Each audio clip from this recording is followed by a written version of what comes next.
The morning air in the historic district of North Hills was crisp, carrying the expensive aroma of roasted Arabica and the sterilized scent of gentrification. Inside, the Gilded Bean, the atmosphere was a sanctuary of minimalist teak wood and high-end espresso machines that hummed with mechanical precision. Patrons in tailored wool coats sat behind glowing laptop screens, their soft tapping the only soundtrack to a scene of curated metropolitan peace. Outside, the sunlight bounced off the polished obsidian surface of a 2026 Mercedes S-Class, a vehicle that whispered of quiet success and decades of hard-earned professional stability. It was the kind of Monday morning where the world felt orderly, predictable, and exclusively reserved for those who had followed every rule to the letter of the law.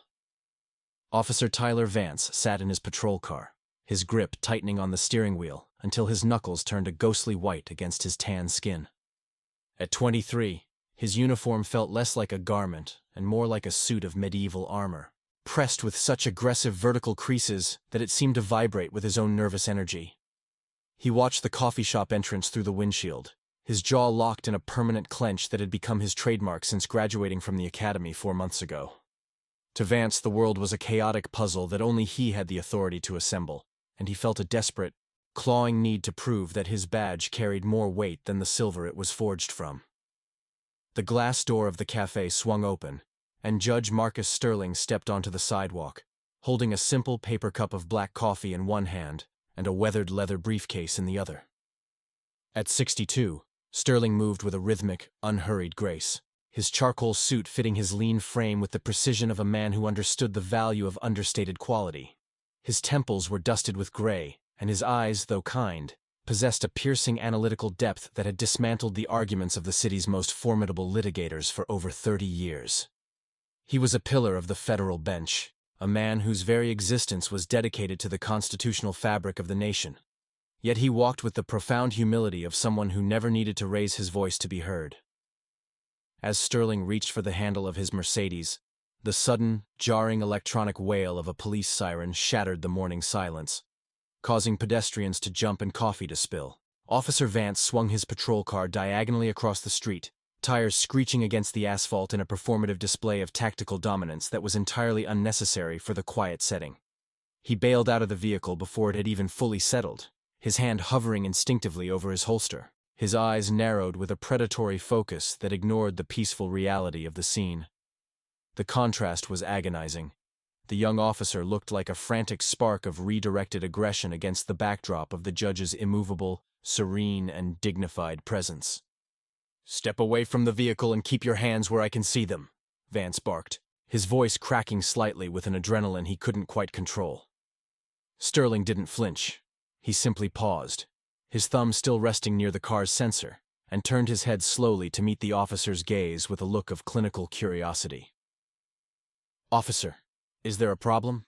the judge asked, his tone as smooth and steady as a heartbeat, devoid of the fear that Vance clearly expected to elicit. Vance stepped onto the sidewalk, closing the distance with a heavy-booted stride, claiming that the vehicle matched a report of a hit-and-run, a transparent fabrication intended to justify the sudden rush of his own unchecked and biased authority. The tension reached a breaking point when Sterling calmly reached into his inner pocket to retrieve his judicial identification, explaining his legal status with the patience of a teacher. In a flash of perceived resistance, Vance lunged forward, his face contorting with a mixture of fear and unearned rage as he swiped the leather ID case out of the judge's hand, sending it skittering across the pavement. Before the gathered crowd could gasp, Vance spun the older man around, slamming his chest against the cold, expensive hood of the Mercedes with a sickening thud. The sound of metal handcuffs ratcheting shut echoed through the silent street, marking the exact moment a rookie's arrogance collided with the unbreakable foundation of the American legal system. Officer Tyler Vance was raised in a household where the badge was treated as a holy relic, a silver symbol of an ancestral line of men who drew a hard line between us and them. His father and grandfather had walked the same beats in a different era, one where authority was rarely questioned and the nuance of civil rights was often buried under the weight of a nightstick.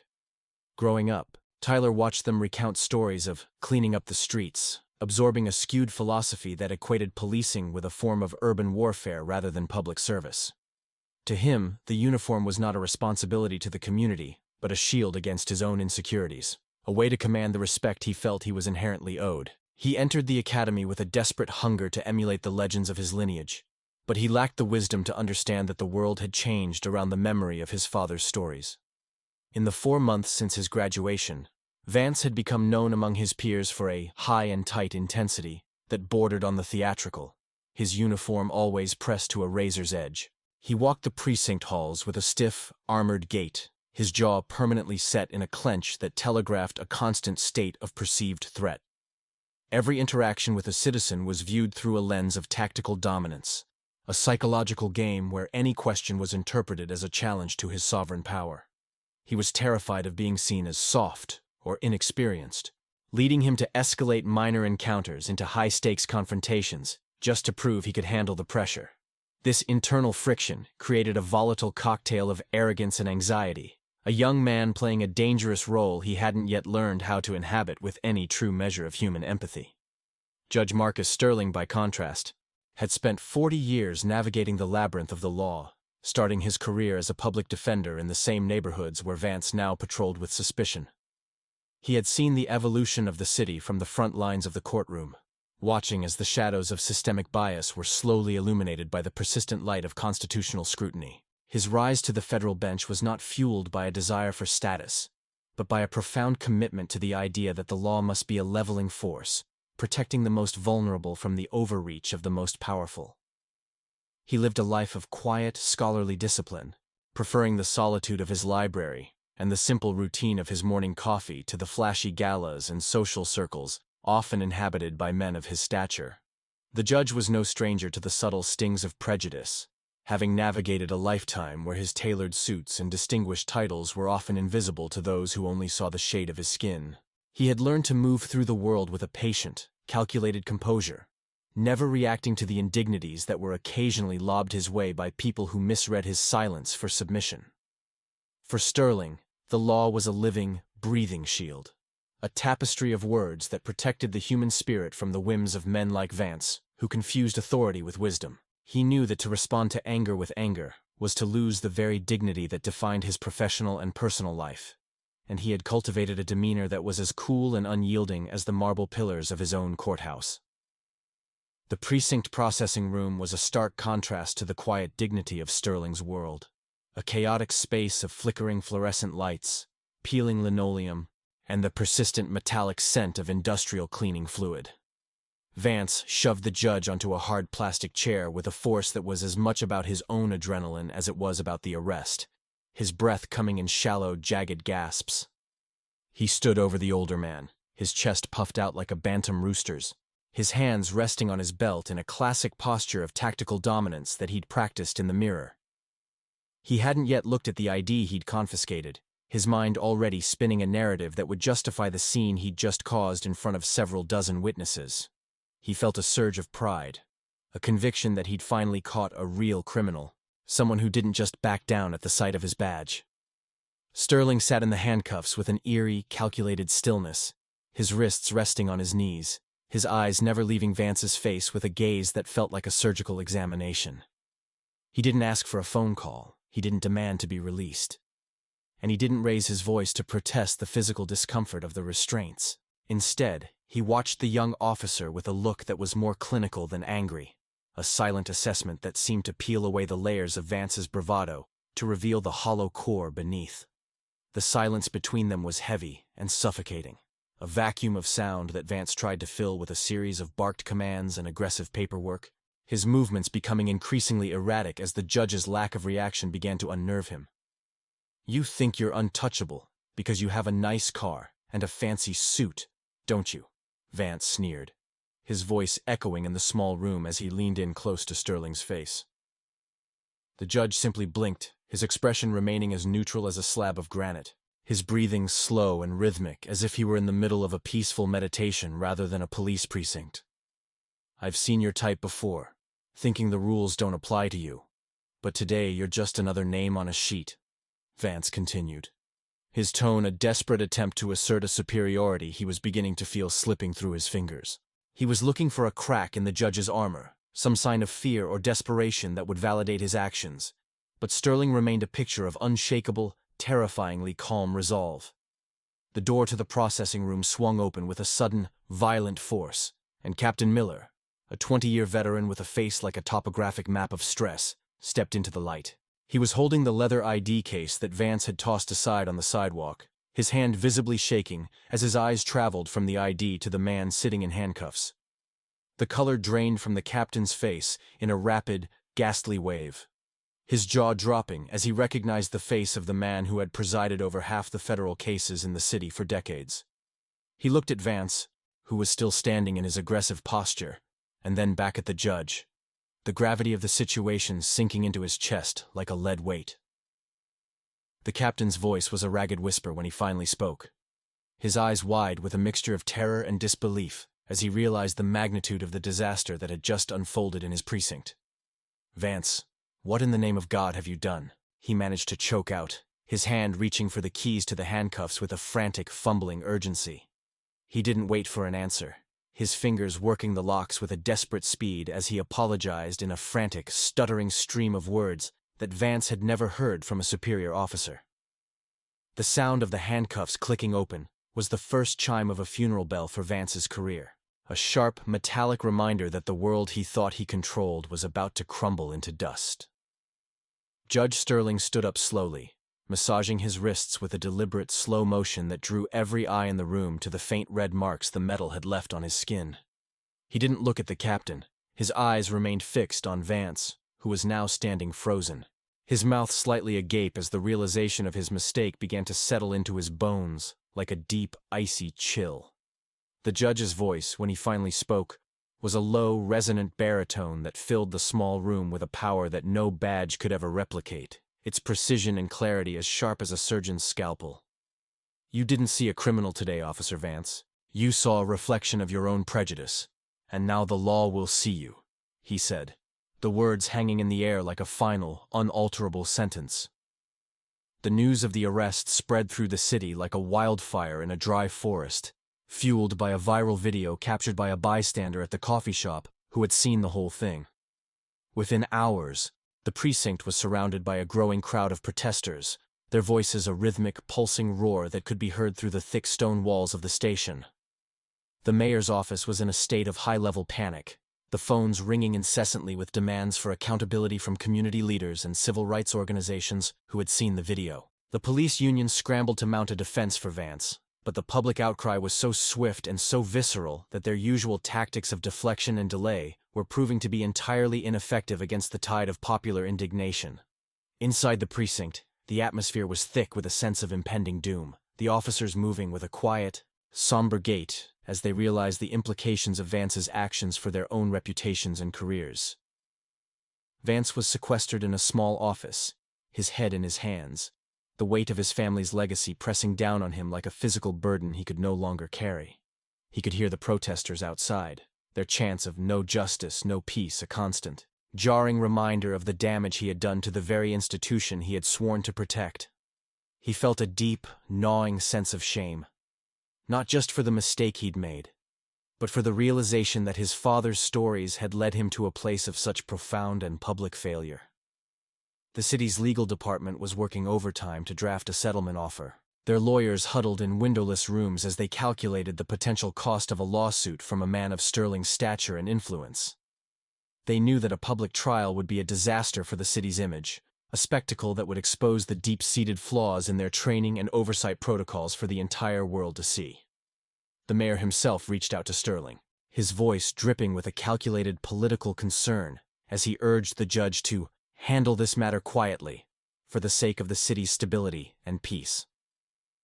But Sterling, who had spent a lifetime demanding transparency and accountability from others, was not interested in a quiet deal that would bury the truth under a layer of non-disclosure agreements.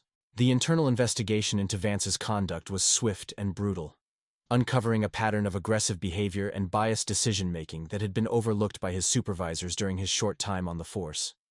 His training officers were questioned, their own failures to correct his behavior coming under intense scrutiny, as the department looked for scapegoats to satisfy the growing public demand for blood. Vance found himself increasingly isolated, his fellow officers keeping their distance as the shadow of the scandal grew longer and darker with each passing day of the investigation. He realized that the brotherhood he had once relied on was a fragile thing, easily shattered by the cold, hard reality of a high-profile mistake that threatened the entire organization's survival. The tension in the city continued to escalate, the protests growing larger and more organized as the days turned into weeks, without a clear resolution to the crisis that Vance had sparked.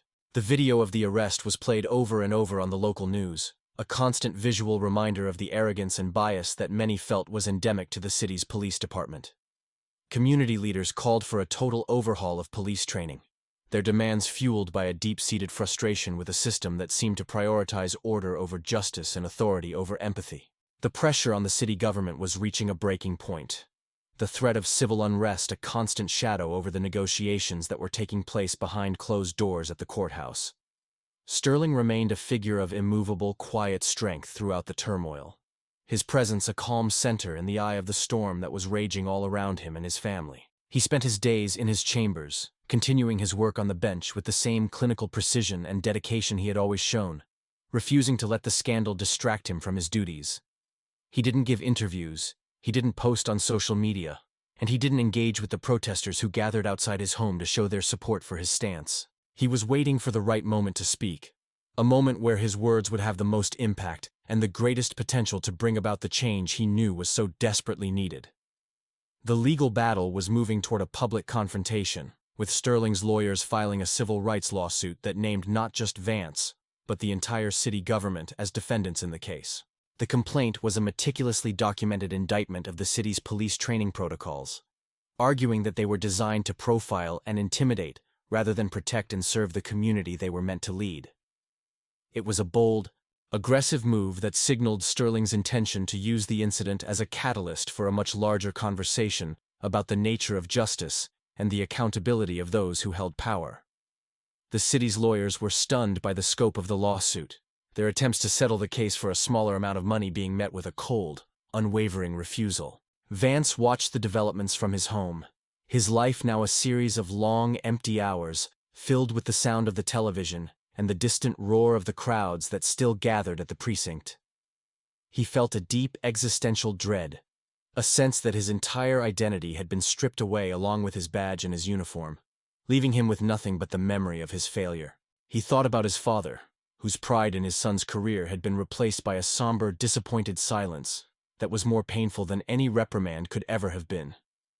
He began to realize that the power he had sought so desperately was a hollow thing, a temporary illusion that had crumbled at the first touch of a man who possessed a true and lasting authority. The stage was now set for a final public reckoning, a courtroom drama that would pit the weight of the city's established power against the unwavering moral force of a man who had dedicated his life to the law. The public's attention was focused on the upcoming trial, the anticipation building as the date for the opening statements approached with a sense of historic importance for the entire community. Sterling was ready, his arguments honed to a razor's edge, his resolve tempered by the knowledge that he was fighting for something much larger than himself or his own personal grievance. He knew that the outcome of the case would define the city's future for years to come, a legacy of justice that would far outlast the fleeting scandal of a single Monday morning. The federal courtroom was a cathedral of silent tension, every mahogany bench packed with spectators whose collective breath seemed to catch as Judge Marcus Sterling took the stand. He did not sit with the slumped shoulders of a victim, nor did he carry the practiced aggression of a litigator. He sat with a spine of iron, his presence filling the vast room with a quiet, undeniable authority.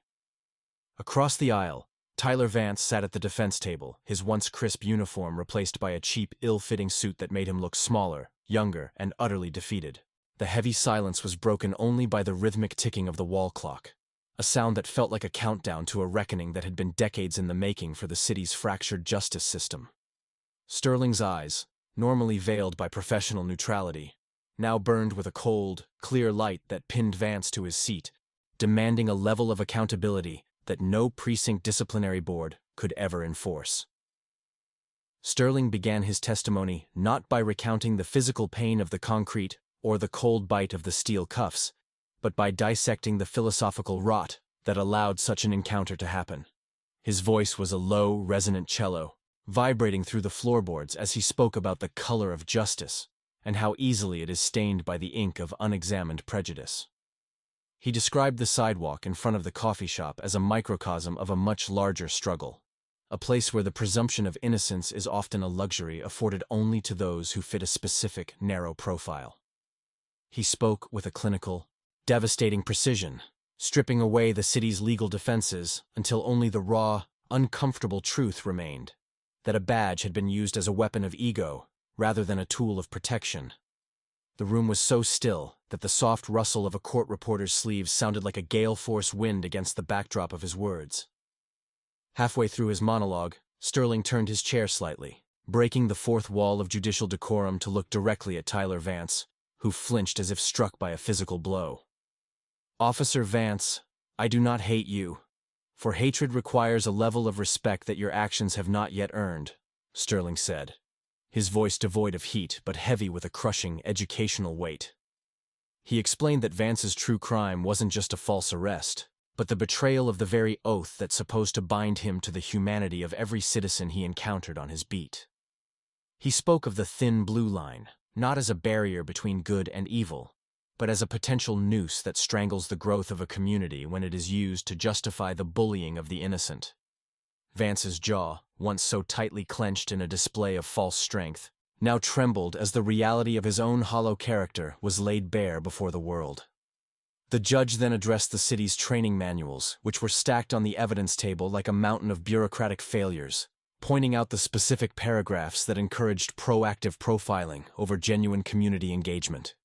He argued that the $7.5 million settlement his lawyers were seeking was not a windfall for a private citizen, but a punitive tax on a system that refused to look into the mirror of its own systemic biases. "You cannot put a price on the dignity of a man slammed against his own car, but you can certainly put a price on the negligence that put that officer on the street," he declared, his hand coming down firmly on the witness stand. The impact of the gesture echoed through the chamber, a gavel strike of moral clarity that seemed to signal the end of an era of unaccountable authority in the city's history.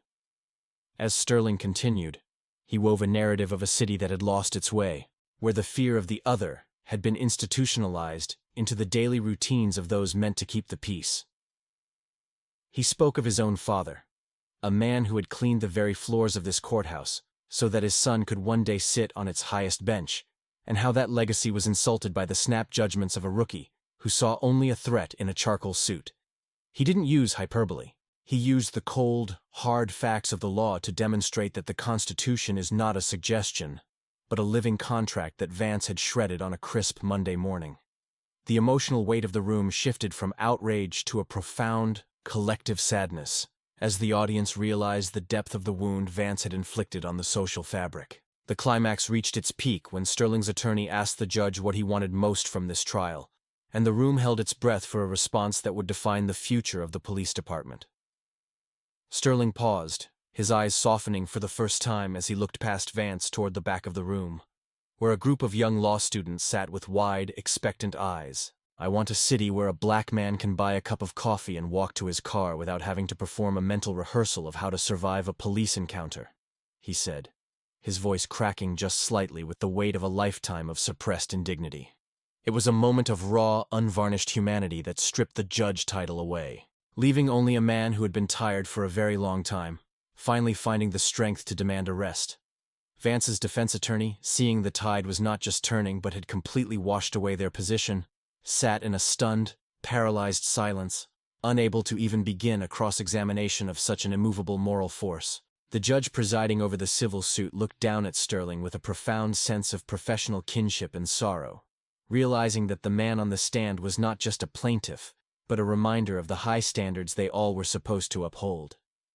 The air in the courtroom felt charged, as if a storm had finally broken, leaving behind a clean, sharp atmosphere where the truth could finally breathe without the suffocating weight of political convenience.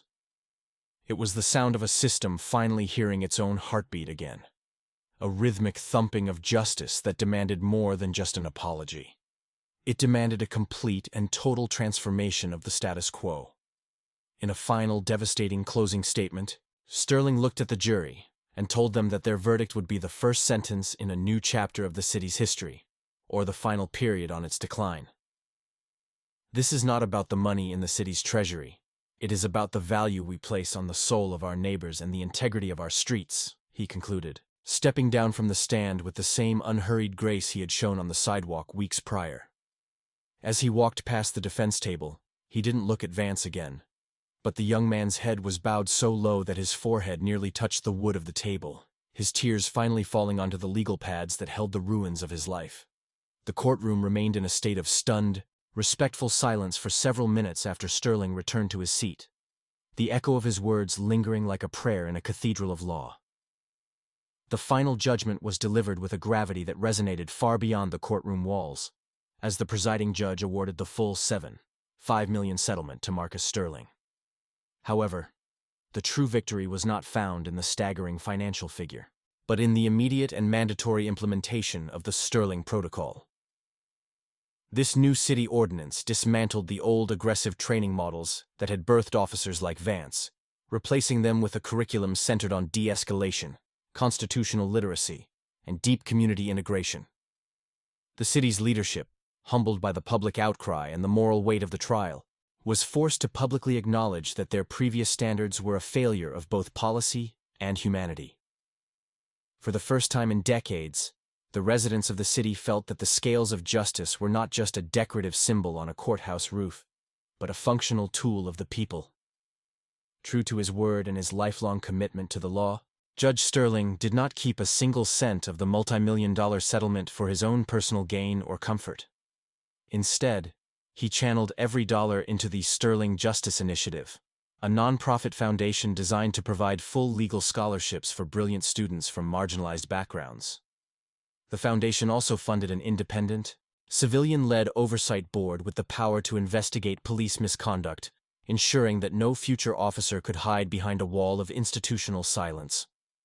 By turning his own trauma into a wellspring of opportunity for others, Sterling ensured that the legacy of that crisp Monday morning would be one of empowerment rather than victimization. He traded a private fortune for a public transformation, proving that the most effective way to fight a corrupt system is to build a more righteous one in its place. The fallout for Tyler Vance was swift and final, serving as a sobering warning to any who viewed the badge as a license for personal bias or unearned ego. He was stripped of his badge, permanently barred from any future career in law enforcement, and left to face the world without the armor of the uniform he had so desperately craved.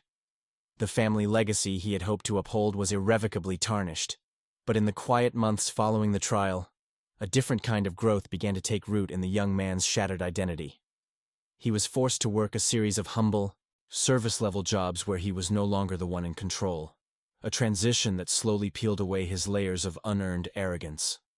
Though he had lost his career, the crushing weight of his public failure became the catalyst for a slow, painful, and necessary journey toward genuine self-reflection and personal accountability. The police department itself underwent a radical cultural shift as the Sterling Protocol began to take effect, with veteran officers retrained under the watchful eye of the new Oversight Committee.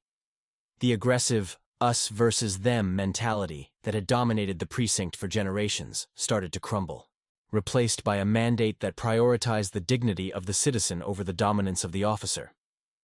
New recruits were no longer taught to look for suspicions, but to look for ways to serve, fostering a new environment where the community began to see the police as partners rather than an occupying force. The viral video of the coffee shop arrest remained in the training curriculum, not as a point of shame, but as a vital educational tool to show exactly where the path of unchecked prejudice leads. The streets felt different, lighter, safer, and more inclusive, as the city began the long process of healing its oldest and deepest wounds. Marcus Sterling returned to his bench, but he carried a new kind of respect from both his colleagues and the public, a recognition that he was a man who lived the principles he adjudicated. He continued to walk the same streets, but the atmosphere had shifted. People no longer looked at him with the guarded suspicion of a gentrified neighborhood, but with the quiet nods of shared community. He became a mentor to the first cohort of Sterling scholars, spending his weekends in community centers rather than the sterile solitude of his private library. His life remained disciplined and humble, Yet it was now enriched by the visible fruits of his labor. A city that was slowly learning that true order is the byproduct of justice, not the precursor to it. He had shown the world that a single man's refusal to be diminished could lift an entire society toward its highest, most noble ideals. As the sun sets over the historic district, the obsidian Mercedes remains parked in the same spot where a confrontation once threatened to tear the city apart. But the air is now filled with a sense of hard-won peace. The story of Judge Sterling and Officer Vance became a landmark case, a moral compass used by law schools and police academies across the nation to define the boundaries of power. It serves as a permanent reminder that true authority is not granted by a gun or a badge, but earned through the consistent application of integrity and the unwavering respect for human spirit. The moral of the story is clear. When the law is used to protect the dignity of the individual, it becomes an unbreakable shield for the entire community. Love, when channeled through the rigorous lens of justice, truly is a power more formidable than any wealth or temporary status could ever hope to be. Have they made any gesture of kindness that changed a life? Leave a little heart if you believe that love is more powerful than any wealth. Subscribe for more second chance stories. Comment, "Love is priceless," if you also believe in human union. 3 years had passed since the gavel fell on the most transformative civil rights case in the city's modern history, and the seasons had polished the rough edges of that traumatic Monday morning. Judge Marcus Sterling sat at a small circular table outside the Gilded Bean, the same coffee shop where his dignity had once been assaulted by the cold steel of handcuffs. He looked older, perhaps a bit more weathered around the eyes, but there was a profound, settled peace in the way he sipped his black coffee while watching the diverse flow of pedestrians. The historic district no longer felt like a fortress of exclusivity. It felt like a shared space where the Sterling Protocol had quietly woven a new fabric of mutual respect between those who protected the streets and those who walked them. The judge was no longer just a figure of authority. He had become a living monument to the idea that justice, when pursued with patience, eventually creates its own sanctuary.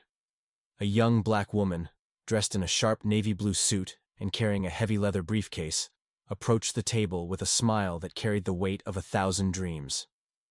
She was Maya Jenkins, the first graduate of the Sterling Justice Initiative, currently serving as a senior clerk for the state Supreme Court and preparing for her own journey toward the bench. She sat down across from her mentor, and for a moment, they shared a silent look of profound understanding, a bridge across generations built from the settlement of a conflict that could have ended in tragedy. "We filed the motion today, Judge," she whispered, her voice filled with the same clinical precision that Sterling had used in his own testimony years before. They weren't just discussing law. They were witnessing the growth of a seed planted in the fertile ground of a $7.5 million sacrifice, a cycle of empowerment that was now self-sustaining. In the background, 2 police officers walked their beat with a relaxed yet vigilant posture, stopping to chat with a local vendor about the morning's weather rather than eyeing him with tactical suspicion. One of the officers was a veteran who had been in the precinct during the scandal, but his eyes now held a warmth that was entirely new, a reflection of the systemic heart transplant the department had undergone. They tipped their hats to Judge Sterling as they passed, a gesture not of fear or forced subservience, but of genuine earned respect for a man who had taught them the true meaning of their oath. As the sun climbed higher, illuminating the city in a golden, hopeful light, it was clear that while wealth can buy a car or a suit, only the integrity of the human spirit can buy a future worth living in. The lesson was complete, the debt was paid, and the law was finally, truly, in the hands of the people.